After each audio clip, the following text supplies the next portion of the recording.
ধন্যবাদ। স্বাগত জানাই আরেকটি ভিডিওতে। আজকে আমি কথা বলবো মানসিক রোগ কি অভিশাপের ফল?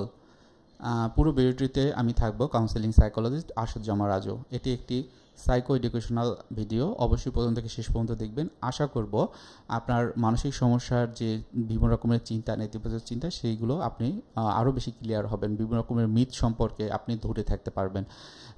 অনেকের সময় হয় যে যখন মানসিক সমস্যা হয় বা মনের কোনো রোগ হয়, সেটা যেই হোক না কেন, অ্যাংজাইটি, ডিপ্রেশন বা ওসিডি, প্যানিক অ্যাটাক বা ম্যানিয়া, যেটা হয় না কেন, অনেক সময় অনেকে বলে যে এটা আমার অভিশাপের ফল বা আমি কোনো খারাপ কাজ করেছিলাম তার জন্য হয়েছিল। এই বিষয়টা নিয়েই আমি অনেক সময় দেখি যে অনেকে অনেক রকমের অস্থিরতা তাদের ভিতরে কাজ করে। আসলে আসলে কি, আসলে মানসিক রোগের কিন্তু সায়েন্টিফিক ব্যাখ্যা আছে। সেই সায়েন্টিফিক ব্যাখ্যাটার ভিতরে বলা হয়েছে, যখন আমার মনটা খারাপ থাকে বা মনটা ভালো থাকে না, অনেক সময় দেখা যায় ফিজিক্যাল বা শারীরিক কারণে হয়ে থাকে। এই শারীরিক কারণটা আসলে কি? শারীরিক কারণটা হচ্ছে যে আমাদের এই যে ব্রেনের ভিতরে বিভিন্ন রকমের যে পার্টস রয়েছে বা অংশ রয়েছে, আপনারা জানেন যে নিউরো ট্রান্সমিটার খুবই গুরুত্বপূর্ণ ভূমিকা পালন করে আমার কোনো রকমের চিন্তা করতে, কোনো রকম অনুভূতি করতে বা কোনো রকমের আচরণ করতে। সো এই নিউরো ট্রান্সমিটারে যখন কোনো বৈষম্য দেখা দেয়, তখনই কিন্তু আমার এই যে মানসিক সমস্যার বিভিন্ন রকমের চিন্তা এবং আচরণ, এগুলো কিন্তু হয়ে থাকে। অনেকে চিন্তা এবং আচরণগুলো বুঝতে পারলেও তার ভিতরে যে একটা অনুভূতি থাকে, সেই অনুভূতিটা তার ফিল করতে পারে না।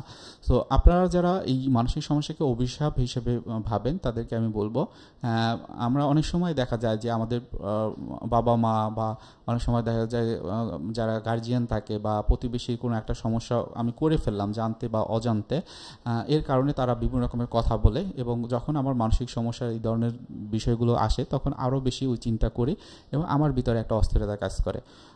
স্পেশালি আপনি যদি একটু দেখেন যে সায়েন্টিফিক্যালি এটা প্রুভেন, আপনি চাইলেই আপনার ব্রেনের একটা যদি একটা সিটি স্ক্যান করেন বা আপনার যদি ব্রেনের একটা টেস্ট করেন, তাহলে কিন্তু বুঝতে পারবেন যে আপনার ব্রেনের কোনো একটা অংশে ডিসফাংশনাল কারণেই কিন্তু এই যে মানসিক সমস্যার লক্ষণগুলো প্রকাশ পাচ্ছে।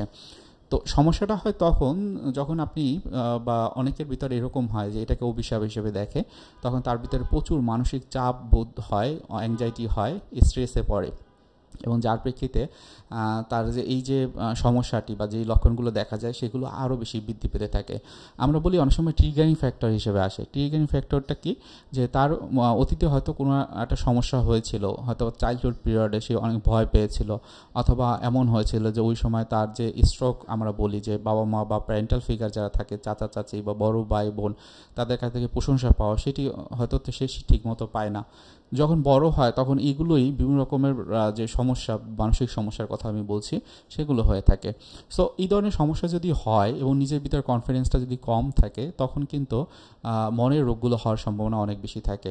সো সেক্ষেত্রে অনেকে আমরা দেখেছি যে বিভিন্ন রকমের ট্র্যাডিশনাল যে ট্রিটমেন্ট, যেমন হচ্ছে যে তাবিজ কবজের চিকিৎসা নিয়ে থাকেন, এবং পানি পড়া বা অন্যান্য জিনিসের, এগুলো আসলে এই যে রোগটাকে আরও বাড়িয়ে দেয় এবং সমস্যাগুলো কমে না, বরং এটা বড় বড় যে ডিসঅর্ডারগুলো রয়েছে, সিজোফ্রেনিয়া বা বাইপোলার মুড ডিসঅর্ডার বা ক্লিনিক্যাল ডিপ্রেশন, সেই ধরনের সমস্যাগুলো কিন্তু তৈরি করে। আপনার সমস্যা দেখা দিলে আপনি যদি প্রফেশনাল কোনো কাউন্সেলিং সাইকোলজিস্ট বা সাইকিয়াট্রিস্টের কাছে আপনি আসেন, তাহলে দেখবেন এই থেকে আপনি খুব সহজে মুক্তি পাবেন। মনের রোগের যে কিছুই হোক না কেন, এটার বিভিন্ন রকমের ব্যাখ্যা আছে কারণগুলো হওয়ার পেছনে। আমি যেটা বলেছি সেটা হলো বায়োলজিক্যাল ফ্যাক্টর, যেটা ব্রেনের ক্ষেত্রে হয়। অনেক সময় ইনভায়রনমেন্টাল ফ্যাক্টর ক্ষেত্রে কিন্তু হয়, অর্থাৎ পরিবেশের মাধ্যমে। আপনি যে পরিবেশে থাকেন, সেই পরিবেশটা হয়তো আপনার অনুকূলও নেই, হয়তো বা আপনার অনেক বেশি স্ট্রেস হয়ে যান মানুষগুলোর জন্য, বা কোনো একটা কাজ বা যে কোনো বিষয়ে সিদ্ধান্ত নেওয়ার ক্ষেত্রে, এর কারণে কিন্তু মানসিক সমস্যার এই যে এগুলো হতে পারে। আবার অনেক ক্ষেত্রে দেখা যায় যে কগনিটিভ যে বিষয়গুলো বলা হয়, ফ্রয়েড কগনিশনের এই বিষয়টিকে অনেক ক্ষেত্রে তুলে ধরেছেন, যে আমাদের যখন ইগো মেকানিজমের বিষয়টি চলে আসে, অর্থাৎ আমার ইগো এবং সুপার ইগো, এর ভিতরে যখন কোনো রকমের মানে কোনো রকমের একটা অ্যাডজাস্টমেন্ট থাকে না, তখন কিন্তু এই ধরনের সমস্যা হয়ে থাকে, মানসিক সমস্যা যেটি। আবার অনেক ক্ষেত্রে যে এরকমও হয় যে অনেকের দেখা যায় যে সাপোর্টিং যে গ্রুপটা সেটা নেই, অর্থাৎ বন্ধুবান্ধব, আত্মীয় স্বজন হয়তো বা একটা সময় ছিল কিন্তু এখন নেই। এটি কিন্তু তার ক্ষেত্রে একটা মানসিক সমস্যার কারণ হতে পারে। অনেক সময় রিলেশনশিপ প্রবলেমের ক্ষেত্রে অহরহ হচ্ছে বর্তমানে অ্যাটাচমেন্ট স্টাইল যেখানে তৈরি হয়, অনেক দিন ধরে রিলেশনশিপে থাকা অবস্থায় তার ভিতরে এমন একটা বন্ডিং তৈরি হয়েছে, অ্যাটাচমেন্ট তৈরি হয়েছে, যেটি হয়তো তার রাত দিন সবসময় তার ইমোশনাল শেয়ারিং হচ্ছে, তাদের ভিতরে একটা ইন্টিমেট রিলেশনশিপ তৈরি হচ্ছে, যখন না থাকে তখনই মানসিক সমস্যাগুলো বৃদ্ধি পেতে থাকে। আর সেই সময় যদি বলা হয় যে আমার হয়তো ওই যে অভিশাপ দিয়েছিল বা এটা আমার কোনো একটা খারাপ কাজের ফল, তখন কিন্তু এটা কিন্তু আস্তে আস্তে আরও বৃদ্ধি পেতে থাকে। অনেক ক্ষেত্রে যেটা হয় যে অনেকে মানুষ এই যে ব্রেকআপের একটা প্রবলেম হয়, আনএমপ্লয়েড থাকলে অর্থাৎ বেকারত্বের কারণে কিন্তু অনেক সময় মানসিক সমস্যাগুলো বেড়ে যায়। অনেকে আছে যে বেশিরভাগ সময় তার চিন্তাগুলো অতীত বা ভবিষ্যতে রাখে, তার কারণে কিন্তু মানসিক সমস্যাগুলো বৃদ্ধি পেতে থাকে। অ্যাকচুয়ালি আমি যদি বলি যে আপনার যখন এই ধরনের সমস্যা হয়, আপনি একটু খেয়াল রাখবেন যে আপনার কাছাকাছি কী আছে যার সাথে আপনার মনের কথাগুলো বলা যায়। আপনার কথাগুলো সেখানে কষ্টের কথা আছে, বিভিন্ন বিরক্তি রাগ কথা আছে, সেগুলো একটু বলা যায়। সাথে সাথে আপনার কিন্তু খুশির যে বিষয়গুলো বা আনন্দ পাওয়ার যে বিষয়গুলো, আপনি কোথায় কনফিডেন্ট হয়েছিলেন, আত্মবিশ্বাস বোধ আপনার ভিতরে কাজ করেছিল, সেগুলো আপনি বলবেন। এগুলো বলার মাধ্যমে দেখবেন আপনার ভিতরে একটা হিলিং হবে এবং আপনি খুব ভালোভাবে আপনার লাইফটাকে লিড করতে পারবেন। তো এগুলো আসলে প্র্যাকটিসের বিষয়। অনেক সময় যখন কোনো একটা সমস্যায় পড়ে যায় তখন কিন্তু হঠাৎ করে এটা করা সম্ভব হয় না।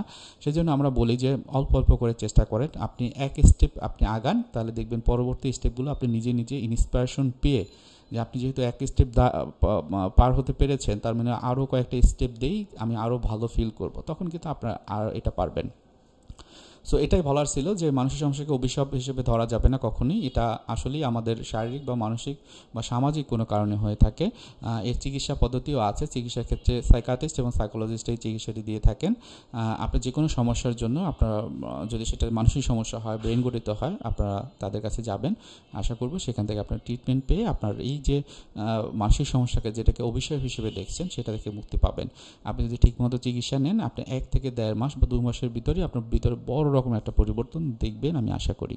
ভালো থাকেন, সুস্থ থাকেন এবং শেষ করছি, আপনি যদি চ্যানেলে নতুন হয়ে থাকেন চ্যানেল সাবস্ক্রাইব করে রাখেন। আসসালামু আলাইকুম।